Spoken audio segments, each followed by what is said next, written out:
Well, this is sweet. She just had her morning chicken broth. She loves it.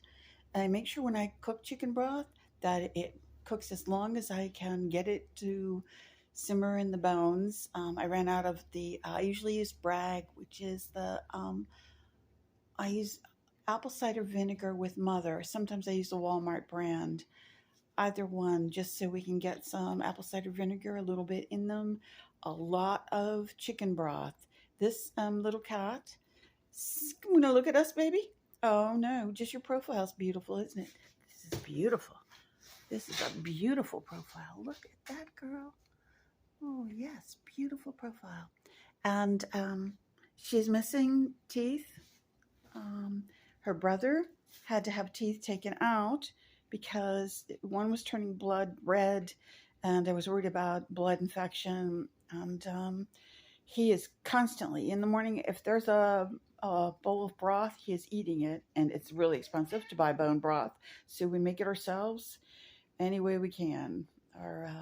I used a lot of used kitchen equipment, and we do everything we can to make good bone broth. And then when it's really hot, I'll throw a couple of frozen blueberries in it, and I work really hard. And I'll put a little bit of chicken, not a whole lot, because I actually eat the chicken myself, a lot of it. I like chicken. Unfortunately, I'm still a meat eater. That's about the biggest meat I eat. And they just absolutely love the broth. And this is good because both of my boys had really a lot of UTI, a lot of straining and stuff. And I don't see that. It still is occasional, but it's not like it was before. I'm using that, and I'm using Bark and Whiskers bladder support. And I love, the combination of those two seem to have suppressed a lot of problems they had. That doesn't mean because they're cats, they're going to get kidney problems. They're going to get problems as they get older.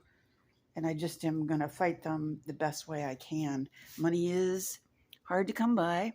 Doctors' vets bills are hard to pay. And he's not the only one usually there. His mama likes it too. Everyone likes it.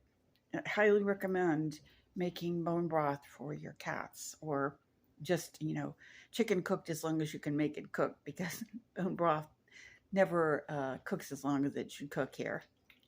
And they will eat whatever you put in it. If you put some little veggie, like peas, or little frozen peas, the minute it gets off the oven, it's hot. So I'll put like a frozen pea or frozen blueberry or whatever is good for them, and that will cool off the broth really quickly so they can eat it so nothing spoils. Big factor around here to me is anything spoiled, I don't want to feed them. Peachy, do you want to look up and say hey? Say hey. Thank you very much, Susan Pike Carter, for taking me to the vets, and we want to help you make money. So we're going to be campaigning to help you make some money, just because Mom wants to practice with her camera anyways. Peachy, look up. Alice, look at me, Peachy. I am more important than a bowl of chicken, aren't I? Not really, Mom. Not hardly. Okay. Done trying to do that.